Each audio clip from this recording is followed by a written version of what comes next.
नमस्कार दर्शक बंधु आपण समस्त को जातक विचार यूट्यूब चैनल को हार्दिक स्वागत। आज भिडियो आम देखा जाना गोटे एमती सूत्र जो सूत्र को लगेकरी आपण निज कुंडली रे शत्रु बाधा अच्छी कि नहीं से जानीपर। जदि शत्रु बाधा शत्रु भय अच्छी सेटा कौ समय घटव से जानीपर।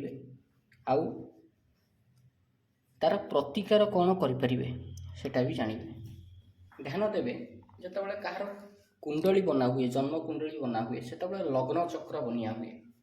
लग्न चक्र ये टाइप बनिया हुए यहाँ को कहती नॉर्थ इंडियन कुंडली। जितेबाला आमर उत्कलीय कुंडली बनया हुए से कौन करती से मैंने यही टाइप करती यही टाइप बनई दिखती। यही टाइप बनइले कौन हम ना आमर यू लग्न बोली धरा जाए कारण यहाँ हूँ लक्ष्मी त्रिकोण यू लग्न या आंटी क्लॉकवाइज बुले बुले जाती। किंतु एपटिया गणिले भी 6-12 हम घर यटा को गणिले भी 12 हम घर। तेरे मु भावे या अपेक्षा यही घरटा को चिन्हवा जाना टे सहज बोली। शत्रु बाधा शत्रु भय गोटे लोकर जीवन रे अच्छी आउ चली बोली केमिति देखिए। प्रथमे जानवे तार लग्न कौन लग्न को यहाँ प्रथम घर ये लग्न कहती। यही घरे केते नंबर लेखाई से नंबर हिसाब से राशि गणति हुए 1 मेष 2 वृष 3 मिथुन 4 कर्कट 5 सिंह 6 कन्या यही टाइप रही चले राशि। एठी केते नंबर लेखाई सेटा देखिए। जितेबाला शत्रु बाधा देखिए मन रखि था कुंडली दुसाध्य स्थान देखिए। दुसाध्य स्थान क्या कहती 3, 6, 8, 12 या दुसाध्य स्थान बोली कहते।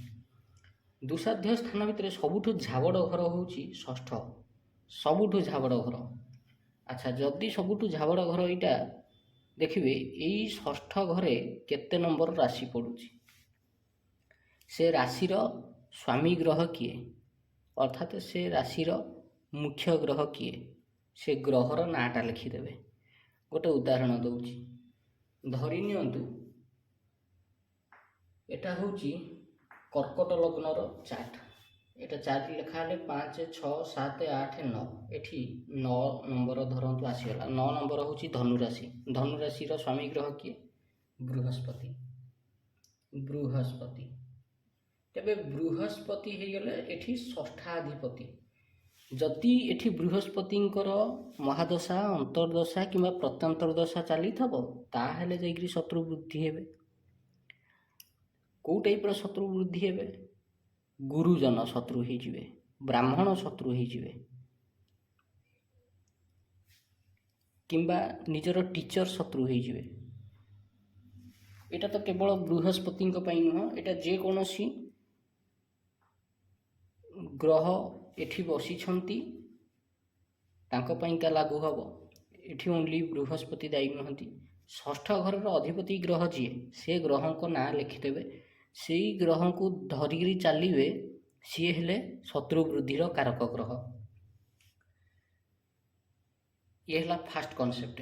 जदि से षष्ठ घर स्वामी ग्रहर दशा महादशा अंतर्दशा प्रत्यंतर दशा चली चलो शत्रु वृद्धि हेबे। प्रत्यंतर दशा ठू आगू को देखिए किसी आवश्यकता नहीं। प्रत्यंतर दशा हूँ लास्ट तापर जो सूक्ष्म दशा प्राण दशा अच्छी से गुड़ा किसी देखा दरकार नहीं केवल प्रत्यंतर दशा पर्यंत देखिए। फास्ट कॉन्सेप्ट कौन ना षष्ठाधिपतिर जदि दशा अंतर्दशा प्रत्यंतर दशा चलला ताहले शत्रु वृद्धि हेबे। द्वितीय कॉन्सेप्ट कौन षष्ठ स्थान में जो ग्रह बसीची से ग्रहर जदि महादशा अंतर्दशा प्रत्यंतर दशा चले तेबे भी शत्रु वृद्धि हेबे। धरी नियंतु ये दुईटाक दशा कहार चलनी।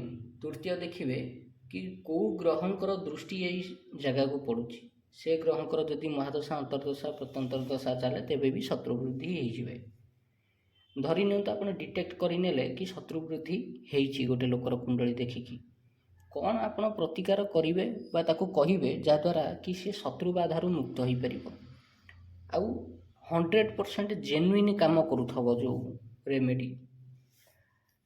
3टा आपन को प्रतिकार कहूँ 3टाक प्रतिकार भितर जो गोटाए देले भी चलिबो 3टाक देले भी चलिबो 100% काम करिबो। कौन ताकू प्रथमे कहिबे ଆପଣ ତ ନିଜେ ଦେଖିଥିଲେ କୁଣ୍ଡଳୀ ଚାର୍ଟ। ଷଷ୍ଠାଧିପତି କିଏ, କେଉଁ ଗ୍ରହ, ଷଷ୍ଠାଧିପତି ଗ୍ରହଟାକୁ ଲେଖିଦେଲେ, ତାର ରିଲେଟେଡ଼ ଜିନିଷ ଯାହା ଥାଏ ସେ ରିଲେଟେଡ଼ ଜିନିଷର ଗୋଟେ ଲିଷ୍ଟ ଲେଖିଦେବେ। ସେ ଲୋକକୁ କହିବେ ସେ ଗ୍ରହର ବାରରେ ଦାନ କରିବ। ଉଦାହରଣ ଧରି ନିଅନ୍ତୁ ଏଠି 6 ନମ୍ବର ପଡ଼ିଛି କନ୍ୟା ରାଶି।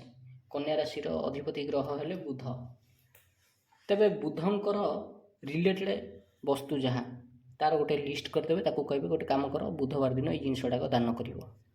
ଧରି ନିଅନ୍ତୁ ଏଠି 9 ନମ୍ବର ପଡ଼ିଛି ଧନୁରାଶି। ଧନୁରାଶିର ଅଧିପତି ଗ୍ରହ ହେଲେ ବୃହସ୍ପତି। ସେମିତି ତାକୁ ବୃହସ୍ପତିଙ୍କର ରିଲେଟେଡ଼ ଜିନିଷର ଗୋଟେ ଲିଷ୍ଟ କରିଦେବେ। ତାକୁ କହିବେ ଗୁରୁବାର ଦିନ ଅମୁକ ଜିନିଷ ଗୁଡ଼ାକ ଦାନ କରିବ। କିମ୍ବା ଏଠି ଯଦି ଶନିଙ୍କର ରାଶି ଥାଏ, ତେବେ ଶନିଙ୍କ ରାଶିର ଯେଉଁ ରିଲେଟେଡ଼ ଜିନିଷର ନାଁ ଲିଷ୍ଟ କରିଦେବ। ସେ ଲିଷ୍ଟଟା ତାକୁ ଧରେଇଦେବ ସାମଗ୍ରୀର, ତାକୁ କହିଦେବ ଶନିବାର ଜିନିଷ ଦାନ କରିବ। ଇଏ ହେଲା ଫାଷ୍ଟ ପ୍ରତିକାର। ଦ୍ୱିତୀୟ ପ୍ରତିକାର କ'ଣ? ଦ୍ୱିତୀୟ ପ୍ରତିକାର ହେଉଛି ଯେତେବେଳେ ଗୁରୁ ପୁଷ୍ୟା ନକ୍ଷତ୍ର କିମ୍ବା ରବି ପୁଷ୍ୟା ନକ୍ଷତ୍ର ଆସିବ, ସେ ସମୟରେ ଏଇ ଗ୍ରହର ଚେରମୂଳି ଯାହା, ଷଷ୍ଠ ଘରର ସ୍ୱାମୀ ଗ୍ରହର ଚେରମୂଳି ଗୋଟେ ଥାଏ। ପ୍ରତ୍ୟେକ ଗ୍ରହଙ୍କର ଗୋଟେ ଗୋଟେ ଗଛ ଅଛି। ସେ ଗଛର ଚେର ସେଇ ଦିନ ଆଣିକିରି ଡେଉଁରିଆ ଭିତରେ ଭରିକିରି ପିନ୍ଧିବେ। ଇଏ ବି ଗୋଟେ ପ୍ରତିକାର, ଯାହାଦ୍ୱାରା କି ଶତ୍ରୁବାଧାକୁ ଶାନ୍ତ କରାଯାଇପାରିବ। ତୃତୀୟ ପ୍ରତିକାର କ'ଣ? ଗୁରୁ ପୁଷ୍ୟା କିମ୍ବା ରବି ପୁଷ୍ୟା ଯେତେବେଳେ ପଡ଼ିବ, ଆପଣ ଦେଖିବେ ଓସ୍ତ ଗଛରେ ମଲାଙ୍ଗ ଉଠିଥାଏ। ମଲାଙ୍ଗ କ'ଣ?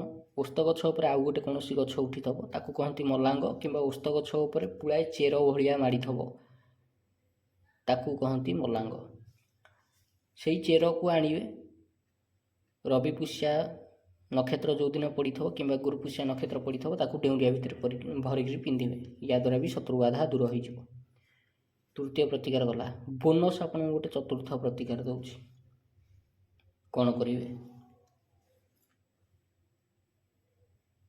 ନର୍ମଦେଶ୍ୱର ଶିବଲିଙ୍ଗ ଯଦି ଆପଣଙ୍କ ଘରେ ଅଛି, ଆପଣଙ୍କ ପାଖରେ ଅଛି, କିମ୍ବା ଆପଣଙ୍କ ଗ୍ରାମରେ ଯଦି ପରମିସନ୍ ଅଛି ଶିବଲିଙ୍ଗ ଉପରେ ସୋରିଷ ତେଲ ଢାଳିକିରି ଅଭିଷେକ କରିବା ପାଇଁକା, ତେବେ ସେଇଟାକୁ କରିପାରିବେ।